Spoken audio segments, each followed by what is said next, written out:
We've all heard the movement by now called MAHA, Make America Healthy Again.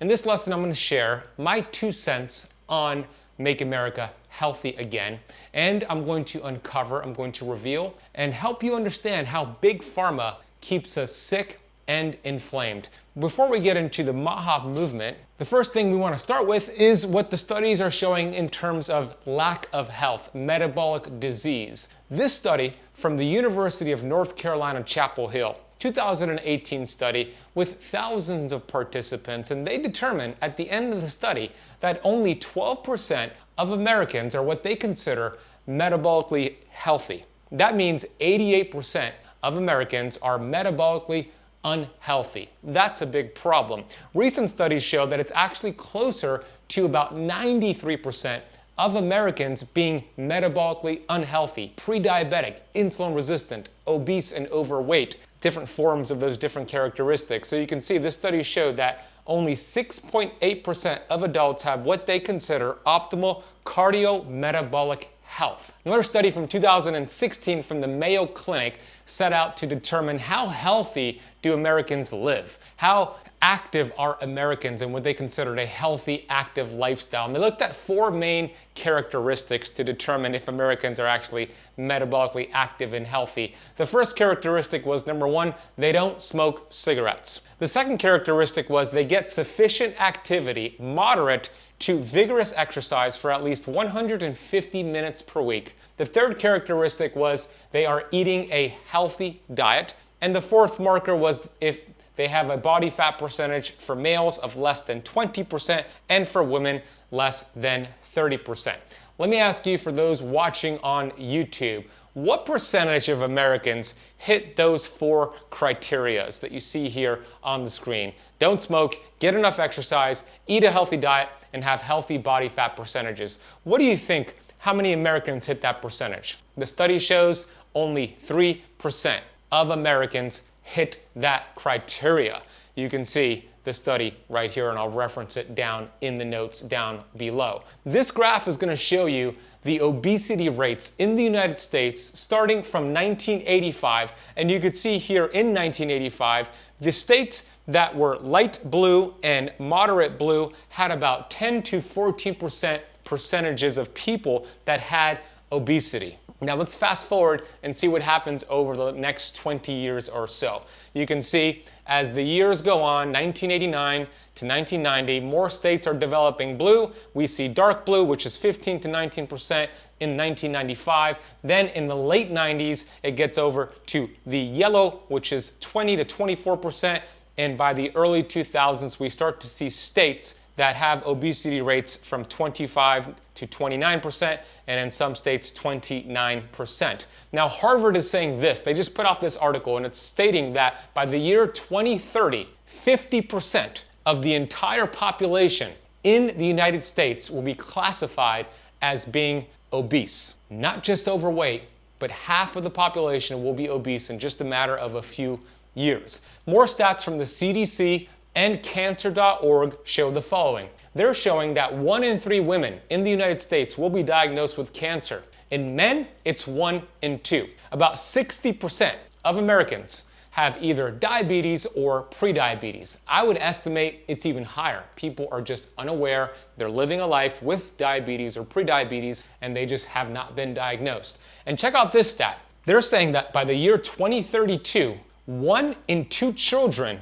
will be born on the autism spectrum. That's 1 in 2 kids. Heart disease is still the #1 killer in the United States and most first world countries. About 695,000 people die every year from heart disease. That's 1 in every 5 deaths. And you can see a person dies from heart disease every 33 seconds in the United States. I've already been recording this for a few minutes. We already have had several people die in the United States from heart disease just from the beginning of this lesson. The question is why? Why is disease so high? Is the Make America Health movement going to make a difference? Well, first of all, we need to understand this. The system we have right now in the United States does not work. It is a broken system. And before I get into these crazy stats here, I want to share this. I respect all doctors. I believe they're trying to do good work. It's the system they're in and the flawed education that has created this problem. They are in the business, big gov and big food and big pharma, of selling sickness. This is how the healthcare industry turns symptoms into sales and diseases into dollars. We know that big pharma is a subscription model. Allow me to share what I mean by that. Here's an example of how this works. We have convenience stores all across the United States. They're everywhere. When we walk into a convenience store, at the front of the store, we see a whole bunch of processed foods with inflammatory artificial ingredients, seed oils, red dyes, high fructose corn syrup. These are ingredients that are banned in other countries, in Europe and even in Canada, yet we allow it in our food supply. And the foods they sell at the front of the store, at the convenience store, are cheap and easy, and they're hyper palatable, meaning they taste really good and you want more the more you eat it. So most people, 93% of Americans or so, buy the food at the front of the store. And what happens next? They get symptoms. They start to have high blood pressure. They start gaining weight. They develop erectile dysfunction, insulin resistance, migraines, autoimmune disease. I mean, I could go on and on and on about the symptoms they get. The average person does not see those symptoms as the body's way of communicating to them. Instead, they make an appointment with their allopathic medical doctor and they explain their symptoms to their conventional practitioner. And that practitioner, the doctor, says, no worries. I want you to go back to this same convenience store. But now, instead of heading to the front as you've been doing, I want you to walk to the back of the store to pick up the prescription for this medication to mask the symptoms of what you're dealing with. Yet they don't change their ways. They come back to the front of the store, they keep buying the inflammatory foods, return to the back of the store to get to the second, third, or fourth prescription, and you can see how it has them hooked. It's a subscription model. But here's the thing.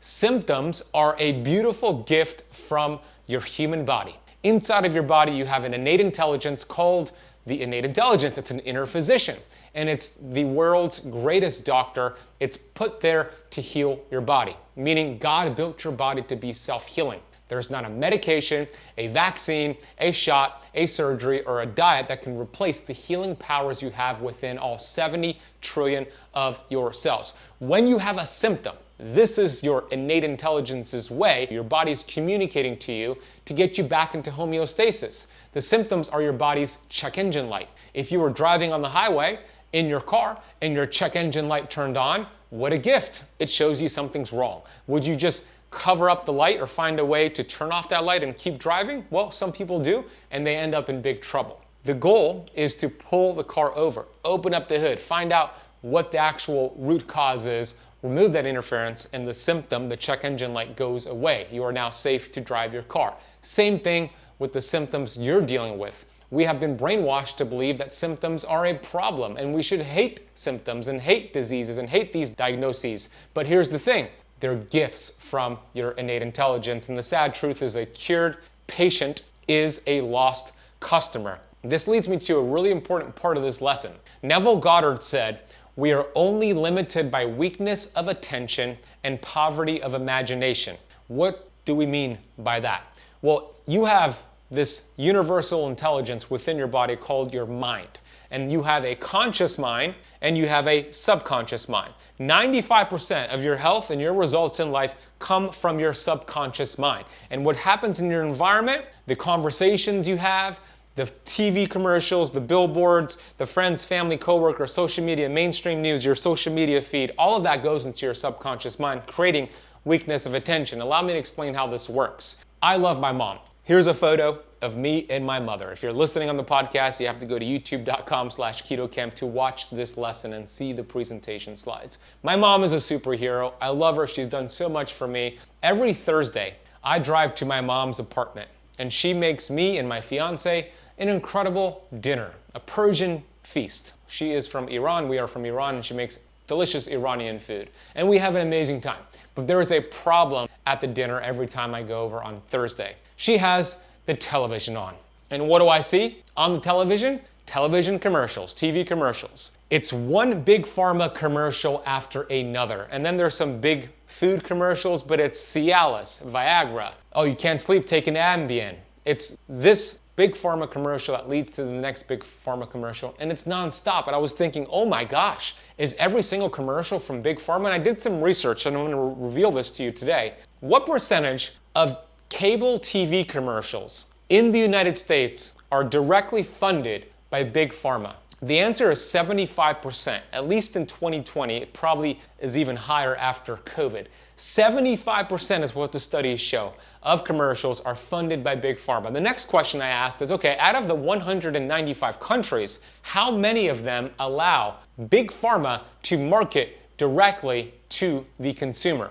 The answer is only 2 countries, the United States and New Zealand. That's it. I also asked the question, all right, what percentage comes from fast food commercials? And the answer is about 11 to 29% globally. So in the US, it's about 17%. So essentially, if you have your television on, whether you are consciously watching it or it's on in the background, you have all of these commercials from big pharma and big food manipulating your subconscious mind, your decision making, your habits, which lead to disease, which lead to poor lifestyle behaviors. We need to control our environment because our environment determines the thoughts that we think and our belief system, which determines the actions we take, the habits we create, the results we get, and essentially our destiny. I learned this the hard way. I used to be obese. You could see photos right here. I was fully indoctrinated into the big pharma system, fast food system, conventional medicine,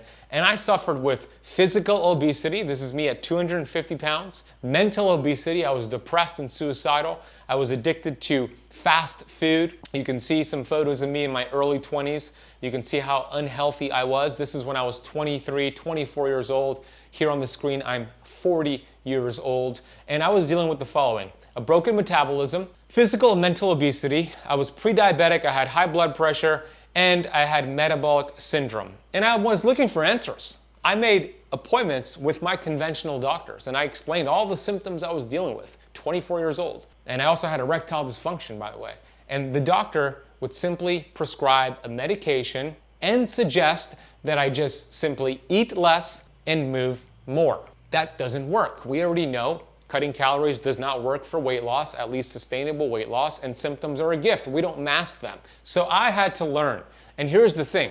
I learned that it's not my fault and it's not your fault. The system is set up this way, but it is your responsibility. Responsibility is your ability to respond to life. And when I started to take responsibility and ownership, which I believe the 𝙎𝙎 movement is helping us do, and I'll get to more of that in a minute, we start to change our lives. And one of the things that I came across that I had to adopt, and I hope you adopt today, is this quote from Alvin Toffler. He said, "The illiterate of the 21st century, it's not those who cannot read and write, it's those who cannot learn, unlearn, and then relearn." I had to unlearn all of the BS that was fed to me by big pharma, mainstream news, my conventional doctors, and as a result, I was able to transform my health. I went from 250 pounds to 180 pounds. I lost 80 pounds total. I went from 34% body fat to as low as 6% body fat, size 38 waist to size 30 waist, overcame depression, overcame those thoughts of wanting to, I can't even say it because I don't want to get banned on YouTube, but you might know what I'm talking about. And let's talk about the movement now. We have this big movement called 𝙎𝙎, Make America Healthy Again.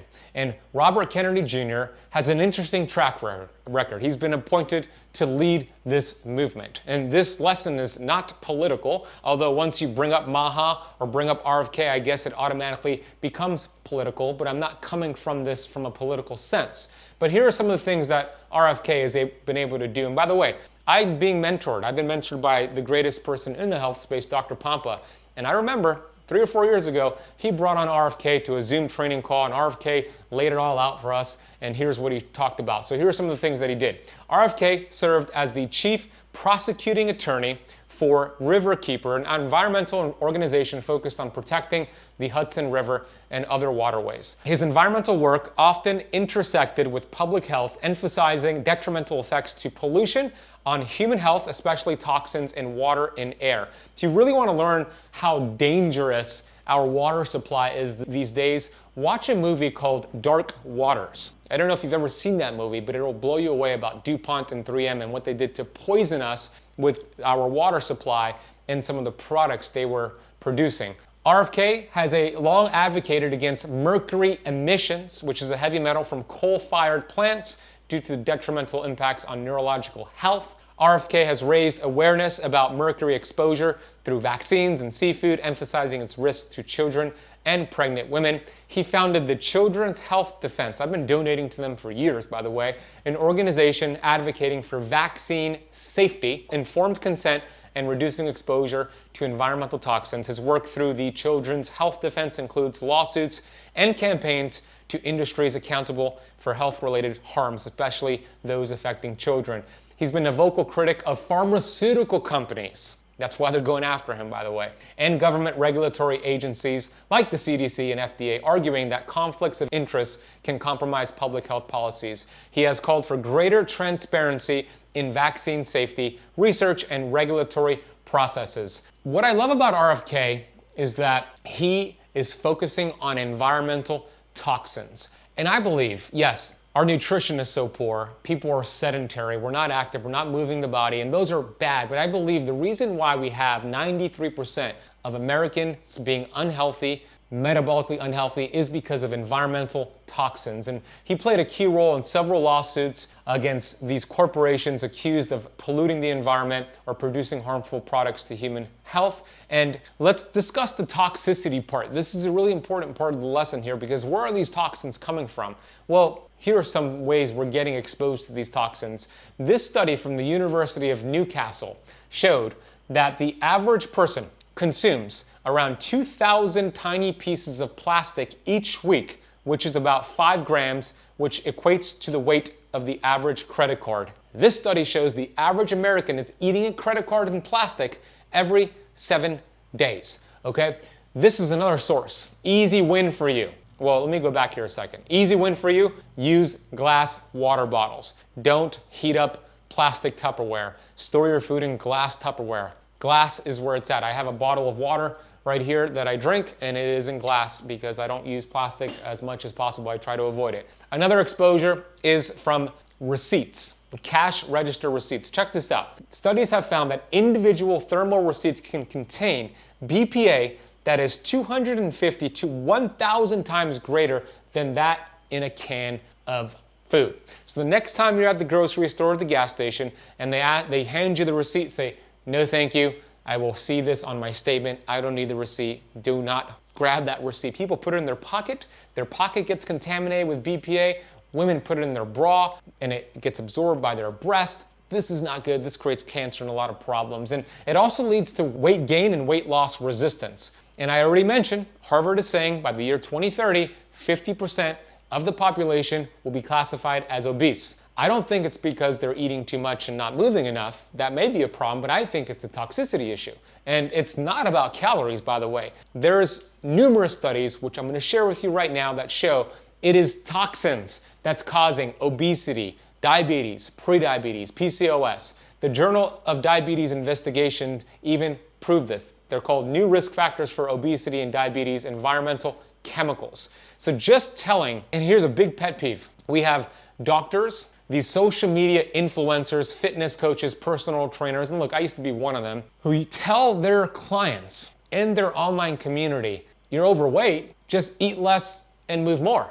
It's just a matter of calories in versus calories out. That's like getting access to one of the world's richest men, Warren Buffett, and going to one of his conferences, learning about wealth building from Warren Buffett, and you get an opportunity to ask Warren a question, he chooses you, and you say, "Warren, how did you get so rich? Could you teach me how you got so rich?" And he says, "It's simple, Ben. Just spend less than you earn." Makes sense, but it's not giving you the solution. It's the same thing with the whole calories in versus calories out. Makes sense, but it's not giving you the solution. It's not about calories. The old way of thinking is your genetics, determine obesity, lack of exercise, older age. The new model, which is the accurate model, is that it's environmental pollutants and chemicals. Okay, here are some studies showing this. This is from the Environmental Health Perspective, titled Obesogens, an Environmental Link to Obesity. Here's what the study said.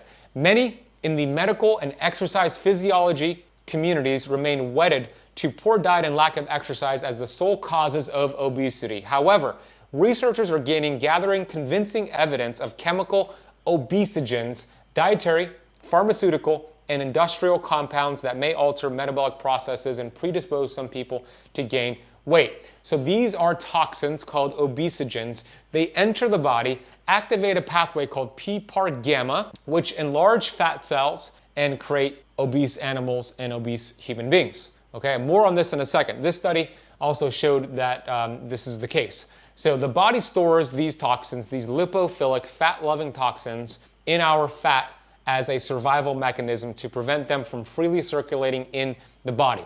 This is because I mentioned that innate intelligence earlier. It's smart. It wants to keep you alive. So when toxins enter your body, it activates that 𝙃-PAR-gamma pathway, and it shuttles those toxins away from your vital organs, because it'll kill you right away, out of the bloodstream into where? Where is there room? In your fat cells. It creates larger fat cells, and if there's not enough room, it'll create new fat cells. This is how it works. Increased body fat, more body fat stores, increased body fat, vicious cycle, vicious cycle. So here's what the study shows in terms of how these toxins are making us fat. It is noteworthy that as their structure are mainly lipophilic, meaning fat-loving, their ability to increase fat deposition has added consequences, increasing the capacity of their own retention. This has the potential for a vicious spiral, not only increasing obesity, but also increasing the retention of other lipophilic pollutants. These are chemicals with even broader ranges of adverse effects and actions. This might offer an explanation as to why obesity is an underlying risk factor for so many diseases, including cancer. The study goes on to show this. The image illustrates the potential of this vicious cycle, where these toxins enter the body, goes into our fat cells. You can see what happens, that it increases our body fat, which then creates new body fat if it needs to, and it just leads to more body fat getting created, creating systemic inflammation. Now, where are these toxins coming from? They're all over the place. They're from our cleaning supplies, new furniture, they're from lead, mercury, but I want to go over the most detrimental super toxins that are really causing disease and inflammation and weight gain in our society. Before I do, I think it's important to explain this study right here from the Endocrine Society. They have two classifications of these toxins. One classification is called obesogens. These are chemicals that can enter the body and disrupt normal lipid metabolism, which can lead to obesity. And a new classification that you probably have not heard about called diabetogens. Diabetogens are chemicals that enter the body and kill the beta cells within your pancreas that produce insulin and disrupt their function and interfere with normal energy metabolism, which can lead to diabetes. Okay, so what are some things you can do? Some low barrier wins, some low hanging fruit wins, I should say. Drink out of glass bottles instead of plastic. Use glass Tupperware instead of plastic. Say no to cash register receipts. Do an audit on your household supplies and home environment, and get a machine called Jasper. It's one of the best home air purifying machines out there. It's the Ferrari of air purifying machines. I have 4 of them. One is right here in my studio running right now 24/7. We have a coupon code KETOCAMP to get a discount. We'll drop it down below. But let's get into the 3 biggest toxins in our environment causing inflammation, causing disease and weight gain. These are going to be lead, mercury, and glyphosate. The GOAT Dr. Pompa said, I believe there are 3 main toxins affecting 4 generations that are leading to an explosion of chronic disease and obesity. This study from the Environmental Working Group, they examined the cord blood of newborns, and here's what they found. These newborns began life exposed to as many as 287 of the 413 chemicals in the study. 180 chemicals are known to cause cancer. Cancer rates in children have risen 67.1% since 1950. According to the Columbia University School of Public Health, 95% of cancer is caused by diet and the environment. Let's start with lead. Our parents grew up in the lead generation. Lead-based paint, Lead was in our gasoline, and lead gets stored in your bones. It affects 4 generations in 2 ways. The lead is inherited in utero from mom to baby for 4 generations. Number 2, lead turns on bad genes associated with many diseases, even including obesity, for 4 generations. You think about lead in our water supply, and we think about Flint, Michigan. But it's not just Flint, Michigan. Studies are showing that it's not just Flint. 18 cities in Pennsylvania, including Pittsburgh, have higher lead exposure than Flint. This study showed, don't drink the water, lead found in California schools. This study from Scientific American showed mothers' lead exposure could affect newborns' brains. Pregnant women exposed to lead had newborns who scored slightly lower on tests measuring reflexes and other skills tied to brain development, according to a new study from China. This longitudinal study on chronic lead exposure and physical growth in Boston children. Here's what the study showed. The results suggest that chronic lead exposure in childhood may result in obesity persisting into adulthood. This study, titled "Lead Exposure Changes Gut Microbiota, Increases Chances of Obesity," said early life exposure to lead causes long-lasting impact on the gut microbiome, and changes of the gut microbiome may partially contribute to the increased body weight in adult life. Then we have mercury. I have a story to share with you on mercury in a second, but where do you get this mercury exposure? Silver amalgam fillings are the #1 exposure to mercury. More on that in a minute. The contact lenses from the late 80s and early 90s contained thimerosal, which is mercury. Many flu shots and vaccinations contain mercury. Mercury is a problem. This study in FASB indicates that the more amalgam fillings present in your mouth, the more mercury you will have in your organs, including the brain, kidneys, heart, and your liver, from silver amalgam fillings. And if you had them for a very long time, it's still vaporizing and going into your organs, going into your brain. They might even be black by now, but they're still a problem. The 𝙕₊ study is a really fascinating study. Gustav 𝙕₊ was a medical jurist and professor of toxicology at the University of Munich, and has carried out a new and impressive study which shows that the amount of mercury in aborted embryos and dead infants corresponds to the number of amalgam fillings present in mom. That means if your mom, let's say you never had silver amalgam fillings, which is great, but your mother had silver amalgam fillings when she gave birth to you, the same amount of mercury that was in your mom's mouth from fillings is now stored in your brain. That's one exposure I got from my mom, by the way. Mother's dental amalgams increase child's exposure to mercury before and after birth. The TAGM study analysis and clinical correlates the mercury in maternal and cord blood breast milk, so they found mercury in the mom's breast milk. Correlation between blood mercury levels in mothers and newborns in Brazil, and mercury has been linked to obesity. Increased methylmercury toxicity related to obesity in diabetic mice. Mercury also increases visceral fat. Visceral is the bad fat around your organs. That's inflammatory. It adds pressure to your organs, creates fatty liver disease and chronic disease. And this study is showing their association between blood mercury levels and visceral fat adiposity in adults. This study from Hugh Fundenberg, medical doctor. At the time of the study, he was the world's leading immunologist as the 13th most quoted biologist of our time, with nearly 850 papers in peer-reviewed journals. And here's what he found. He got a lot of backlash for this. Quote, if an individual has had 5 consecutive flu shots between 1970 and 1980, the years of the study, his or her chance of developing Alzheimer's disease is 10 times greater than if they had 1, 2, or no vaccinations. When asked why, he said the gradual mercury and aluminum buildup in the brain. Here's my story. I had 8 silver fillings in my mouth for 20 plus years. And I was doing everything right. Keto, fasting, I was training at my CrossFit gym that I used to own, but I was starting to gain weight. I had chronic fatigue. I felt awful. I was spending hundreds of dollars on supplements each month, didn't make a difference. And then I discovered the issue with mercury amalgam fillings, and I went to a biological dentist that practices safe amalgam removal. If you have silver fillings, make sure you go to a biological dentist. They're called holistic dentists that practice safe amalgam removal. It should look like this. I'm covered up, I'm breathing through this nose oxygen thing. There's a suction cup above me, getting any excess mercury. It changed my life. I've been healthier every single year since that. And here's the reason why this is a problem. Part of the 𝙎𝙎 movement is bringing on Dr. Oz. Trump nominates Dr. Oz to run the Centers for Medicare and Medicaid Services. And he has an episode on his Dr. Oz show from many years ago on why silver amalgam fillings are so dangerous. And I respect him for putting this on national TV. I want you to check out this clip so you can really understand how problematic mercury is from silver amalgam fillings. Check this out. Exactly right. In the Scandinavian countries, in 2008, they banned amalgams because of environmental and health purposes. Now, environmental is when you take out amalgams, and that's when the most amount of mercury is released, it can get into the water supply. There also were a number of studies that came out of Sweden that really showed some health risk with the mercury coming off the amalgams and offering up all of these problems that Dr. 𝙎𝙬𝙍𝑚 is talking about.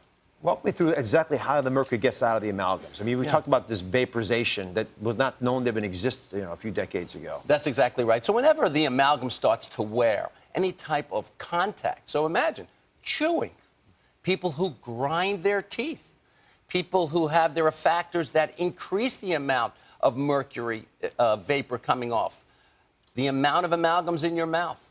How old are they? When they get older, they corrode, and the breakdown of that mercury vapor comes out much greater. Do you grind your teeth for a long period of time? Do you have carbonated sodas, which lowers the pH in the mouth and increases the amount of mercury? So there are a number of factors that actually can accelerate that amount of mercury, but they just haven't tested it enough to correlate it with these medical issues. So I was doing my own homework on this, and mercury vapors rising out of the teeth, they're invisible to the eye. No one has ever seen them. But for the first time on television, for the first time ever, I'm going to show you what happens when you brush your teeth with mercury fillings. I'm going to get some help from my friend Dave Wentz. I worked with Dave and his PhD dad a long time. Their company are big sponsors of HealthCore, which is the Children's Health Foundation. We were doing a program together, and I witnessed you do this demonstration with your father. It just blew me away. And I wanted you to bring it alive on stage today. So if you could, show us how this monitor and this little contraption you built can reveal to us what happens when we brush our teeth. Okay. Well, what we have is a set of teeth with typical silver fillings in them. And we've contained it in this glove box with a special air filter to protect everyone in the room so we don't have any mercury toxic element. We don't want it out. And so what's the amount of mercury right now that's in this box? We've ventilated it. We've used the filter to clear it out, so we're at 0 now. Okay, so I'm going to put my hands in the glove so you can run the device. And Okay. here, just to point out, you built us a mouth here. Can we all see the mouth there? And what do you have in there? Those are amalgam fillings? Yep. We've been told that when you mix mercury with silver, tin, copper, it becomes completely stable. No mercury vapor supposed to be released. And we're going to do a little demonstration to show how much is released. So if I brush, for example, parts of the teeth that don't have any mercury, like here, that shouldn't be a problem. Yeah. But you're arguing that if I brush down here, it is. Okay, go ahead. I'll start brushing now. Now, at what point should I be concerned? At what level is it, more than we're supposed to have? Anything over 0 is toxic. So we're at 61. Oh my goodness, 61? 61 micrograms. Now, how can anyone dispute that mercury is coming off amalgams? You really can't. You can't. It's happening. We have the devices, we have the technology to measure that mercury vapor, and we are well above the limits that you would want to be exposed to. That mercury is coming off the fillings into your mouth, going across the blood-brain barrier into your brain. Thank you very much. And I saw this the first time, and I could not believe that it actually was revealing something that we've been disputing. This is a science experiment, but it does conclusively, to me anyway, demonstrate that we do shed gas off mercury in ways that we don't want to when we brush our teeth. There you go. You can see how these fillings, it should be criminal to put them in anybody's mouth, especially children. Here are the most common symptoms of mercury: depression, mild fatigue, anxiety, forgetfulness, eyelid, face, or muscle twitching, digestive issues, constipation and/or diarrhea, frequent bad breath, constant body odor, dizziness, irritability, sensitivity to sound, inability to concentrate, which is brain fog, abnormal menses, low body temperature, cold hands and feet, tender teeth, tinnitus, insomnia, metallic taste in the mouth, nail fungus, unexplainable anger, autoimmune, and diabetes. I had a lot of these, by the way. I didn't have the abnormal menses, but I had a lot of these when I had my mercury toxicity. So back to this. Is diabetes primarily driven by toxins. The Integrative Medicine, a clinician's journal, argues that it does. And this study is phenomenal. It breaks down different toxins and how it disrupts different bodily functions. Triggering diabetes is one of the main things it investigated. And this study showed there are many mechanisms for blood sugar control disruption by these toxins. They can be loosely divided into two broad categories: impaired insulin sensitivity and decreased insulin production. The third toxin that makes all of this worse is glyphosate. You may have seen this cover of Time magazine on the poisoning of an entire generation about toxins, especially glyphosate. But Stephanie Seneff, who's an MIT researcher, and Nancy Swanson have proven that glyphosate makes these heavy metals like mercury, aluminum, and others go deeper into our tissues, making it harder to eliminate them. Europe banned glyphosate in 2016, Italy did, yet we still have it in our food supply. It's estimated to be in most of our food supply, even organic, because it's everywhere. And Stephanie Seneff and Nancy Swanson tracked the application of glyphosate and specific diseases, and they showed very strong correlations. For example, they tracked when glyphosate started to get applied in the United States in 1989, and the rise of dementia tracks pretty evenly. They also tracked it in diabetes. You can see the rise of glyphosate and diabetes track pretty evenly. They tracked autism rates with glyphosate application, rise pretty evenly.